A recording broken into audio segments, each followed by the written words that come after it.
बाबा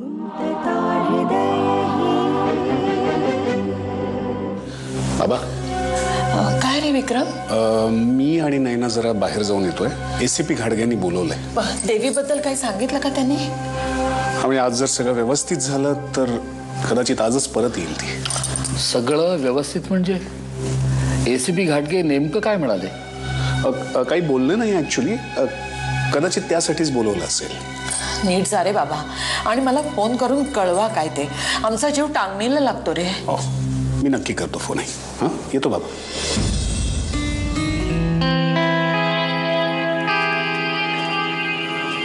गर्गे साहेब, आम्ही इकडे गुलमोहर रोडच्या कॉर्नरला पोहोचलो आहोत. हां, पांढरी गाडी.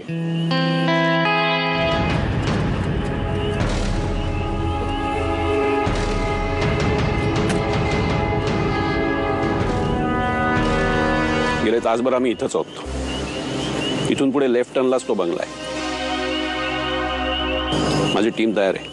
तो आहे का आतमध्ये? नाही, काय अंदाज येत नाहीये. म्हणजे बंगल्याचे सगळे दिवे चालू आहेत पण हालचाल कुठलीच दिसत नाहीये. वहिनी, या सिच्युएशनचं तुम्ही प्रेशर अजिबात घेऊ नका. तुम्हाला आम्ही कुठलाही त्रास होऊ देणार नाही. काय ना, तुमचं कुठल्याही जेस्चरमुळे किंवा हालचालीमुळे त्याला असं वाटायला नको की आपल्याला बाहेर धोका आहे. खास करून अशा वेळी आपली नजर आपल्याला बऱ्याच वेळा धोका देऊन जाते. म्हणजे तुम्ही आत गेल्यावर अजाणतेपणे खिडकीकडे बघाल, काहीतरी बघायचा प्रयत्न कराल, ते शक्यतो टाळा. कारण काय ना, हे गुन्हेगार फार हुशार असतात. आपल्या बारीक सारीक हालचालीतनं सुद्धा ते धोका सेन्स करतात. आणि आत गेल्यावर तो तुमच्यासमोर आला की तुम्हाला आम्हाला काहीतरी सिग्नल द्यायला लागेल. सिग्नल? वनारसे, निघा पुढे तुम्ही. आम्ही आलोच. ओके.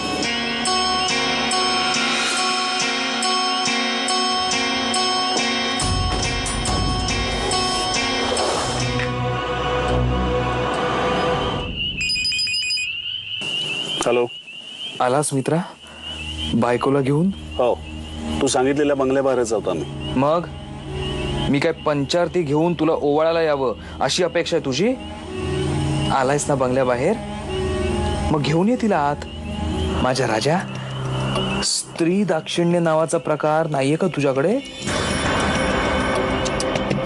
एका अनोळखी बंगल्यात तू तिला असं एकटं सोडणार?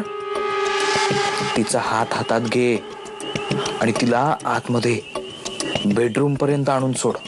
हा, आणि हो विक्रम, तू बाहेरच थांबा गाडीमध्ये. कारण काय, सकाळी तिला परत घरी घेऊन जावं लागेल की नाही.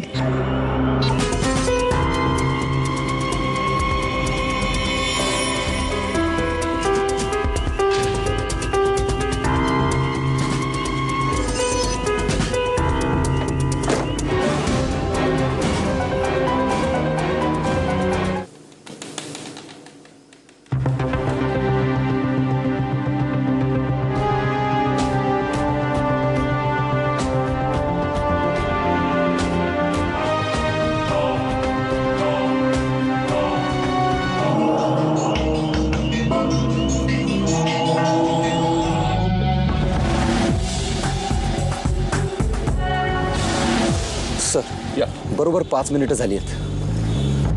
विक्रम! Vanarase, weight, Vanarase, come on.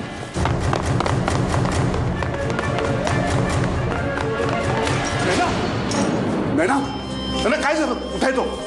कुठे आहे तो?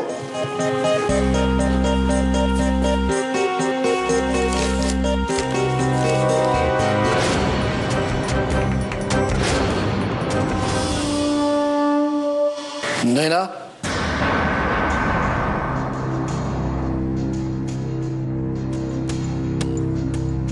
इकडे. नैना, एवढी तयार होऊन कुठे गेली होतीस? हे सगळं काय चाललंय? मला कोणी सांगेल का? मी ते ऍक्च्युली नैना, तू चेंज करतेस का आज जाऊन? मी बाबांशी बोलतो. हो. खरं तर तुमच्यापासून लपवण्यात आता काहीच पॉईंट नाही आहे. आज त्यांनी आम्हाला बोलवलं होतं. काय झालं? त्याला अटक झाली? पण मग नैना ही अशी. हॅलो. विश्वास काका, कसे आहात तुम्ही? आनंद, हो, तुमचाच लाडका आनंद. देवी कुठे आहे? बाबा मी तुझ्या पाया पडतो, तर देवीला काही करू नकोस. काका हो, पाया आम्ही तुमच्या पडायचं आणि तुम्ही आशीर्वाद द्यायचा. सदा सुहागन रहो. नाही नाही नाही नाही, चुकलंच माझं. हा आशीर्वाद माझ्या काय उपयोगाचा नाही का? देवी कुठे आहे? काका तुम्ही काही काळजी करू नका, देवी अगदी सुखरूप आहे. आणि आपण ते तुला विक्रमशी बोलायचंय का? काय काका, अहो कुणाचं नाव घेताय तुम्ही? मी ना कट्टी आहे त्याच्याशी. मित्र तर परिराणीला सांगणार आहे त्याचं घर उन्हात बांधायला. आणि त्याच्याशी जर बोलायचं असतं तर मी तुम्हाला कशाला फोन केला असता? मी डायरेक्ट त्याच्याशी बोललो नसतो का? अहो तो जमूर आहे माझा. मी इशारा केला की तो नाचतो, उठ म्हणलं की उठतो, बस म्हणलं की बसतो. तुला नेमकं काय हवंय? पण तुम्ही काहीही टेन्शन घेऊ नका. कसं आहे, मी आखलेल्या सरळ रेषेवर त्या देवीचा नादान बाप जर चालत राहिला ना तर देवीला काहीही होणार नाही.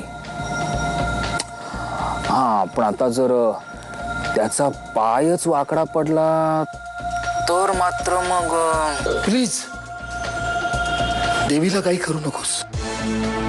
मग तुमच्या त्या जावायचा कान धरा आणि जोरात पिळा.